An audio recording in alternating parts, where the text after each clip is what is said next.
So, good day mga ka-smiley. Honda ADB ulit. Yan. So, ito ay meron ng mga naka-install. Tingnan nyo. Ayan.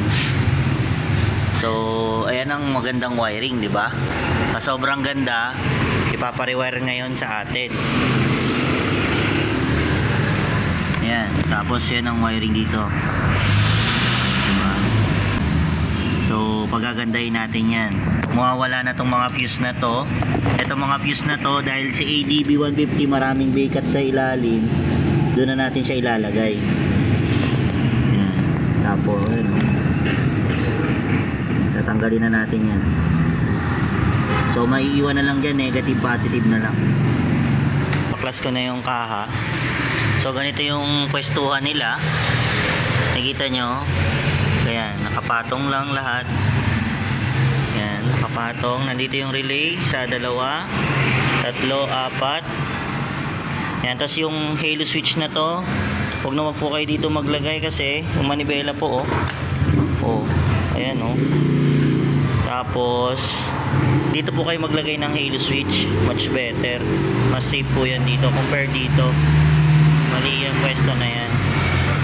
Tapos, dati pala toong may Bosch Europa na. Tapos Pia horn. Ayan. Dito din Bosch Europa tsaka Pia horn. Tapos may relay ulit dito as interrupter relay. As dalawang relay pa ulit dito sa baba. So ayun. So isipin nyo 1, 2, 3 4, 5, 6, 7 pitong relay. Tapos ganyan kalalakas na load. Yan, mini driving light pa 4. Tapos ang nangyari sa wire, ito lang. Nakita nyo po, 2 piraso lang siya. Yung isa negative, ito yung isa positive. Kasi ito lang ang fuse nya, which is mali po talaga yung procedure. Tapos puro fake yung fuse. Puro fake fuse. Wag na wag po kayong gagamit ng fake fuse. Ayan. Ganong karaming load na nilagay. Tapos ganito lang. 2 pirasong wire lang. Hindi siya separate. Dapat separate yung Pia horn. Separate yung Bosch. Tapos separate din dapat yung mga mini driving light. Ayan. So, aayusin natin yan. Uhugasan muna natin. Kasi sobrang dumi na. Isa pa to. So, nagtatanggal na ako ng mga unang ginawang wire. Isipin nyo po, paano ko matatanggal yung relay na yan? At saka paano matatanggal ni customer yung relay na yan? Diba? Kawawa naman si customer. Sayang. So, ayun. Nabaklas ko na yung wiring ng huling nag-install nito. So, ito lang naman yung binayaran ni customer sa kanila. Ayan. So, yan yung kabuuan. Ngayon, nakahinga na yung motor. So, set up pa natin yan ng halos walang na ilalatag na wire. Tapos, 3 relay lang ang gagamitin natin. 3 piraso lang. Promise yan.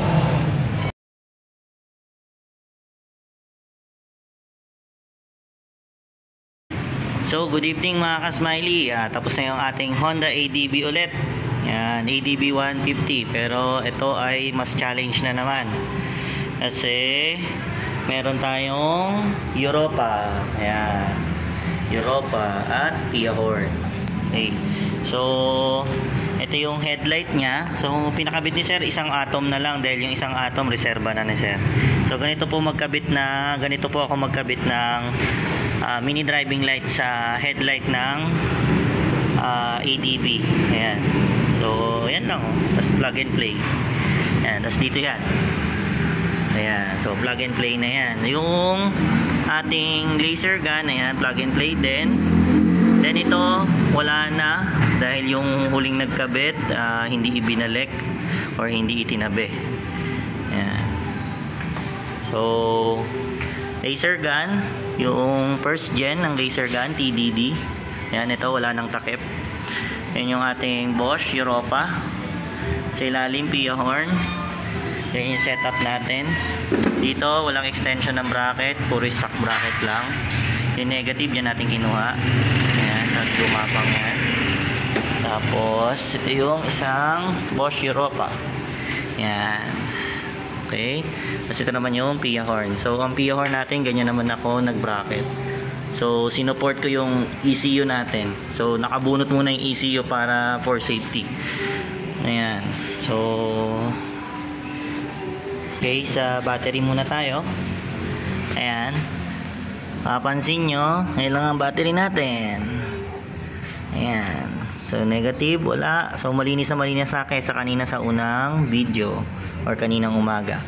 So, ito yung, ganito yung modification ko. Ayan. Nakikita nyo sa likod. Ayan. So, dyan ako, ginamit ko yung fuse box. Kasi may mga bakante naman dyan at saka may mga pwedeng ilipat. Okay. So, ngayon, ang pattern na ng fuse box ni Sir. Ayan. So, pakita ko. Itong, wait. Okay. So, itong ACC, yan. Wala na to. Vacant na siya ito. Vacant na yan. So, anytime, pwede na yan ulit dagdagan ni Sir. Kahit ano yan. Wala na yung ACC na 2 ampere na yan. Tapos, itong horn, yan na yung ating fuse ng relay.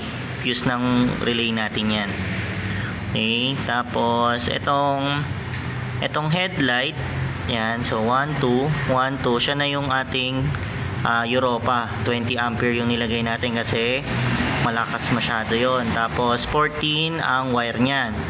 Itong turn stop tail meter, yan, yung turn stop tail meter, yan na yung ating, nandiyan na yung ating, ganun pa rin yan, nadagdagan lang yan ng headlight. So itong headlight na to nalipat lang dito. Okay, tapos same as is. Tapos ito yung ating all lights fuse, itong vacant na to. All lights fuse natin yan, 15 ampere kasi may laser gun na tayo. Kasi ito naman yung ating PIA horn, yan, sumunod. So 15 ampere din. Yan. So yan na yung final output ng fuse box ni Sir. Yan. So ayan siya, fuse box ni Sir. Diba? So ito, gumapang, ito tuluan ng tubig yan, kaya huwag niyo pong tatakluban. Yan. So, meron pala si Sir interrupter relay. Ayan. Tapos, mapapansin nyo, hindi siya naka-fix or hindi siya balot na balot. Ayan. Kasi, ito, yung dugtungan nito sa relay. Ayan. Yung dugtungan nito, pwede itong ipalit dito sa white, red na wire. Ayan. So, pagka aalisin na yung interrupter relay, ito, babalatan lang tong electrical tape. Isushoot na ulit yan dito. Then, out na yung nandyan. Yung stock. So, ganun yung mangyayari dito sa kanya. So, yan po yung wiring natin.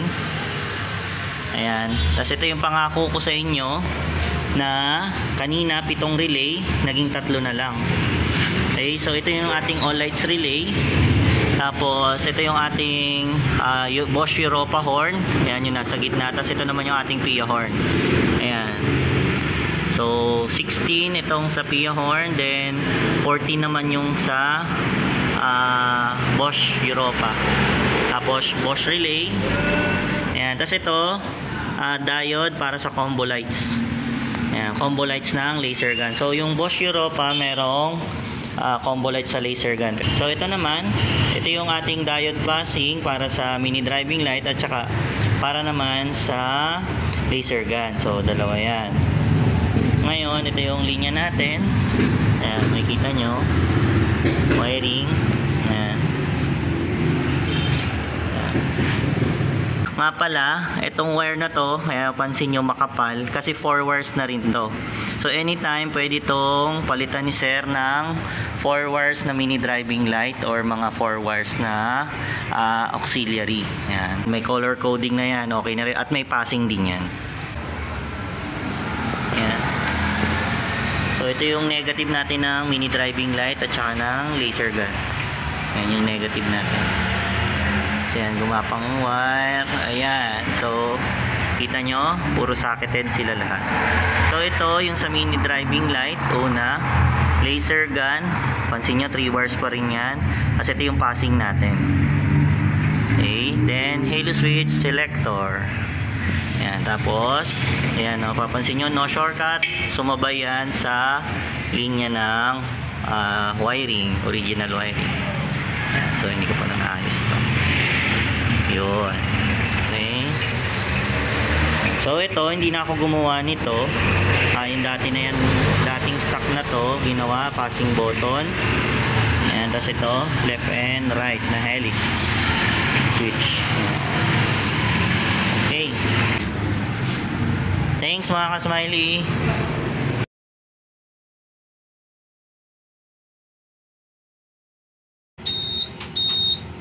And passing. Sorry. Tapos stock busina, Kuya horn. Tapos ano to, Bosch. Yung passing Okay.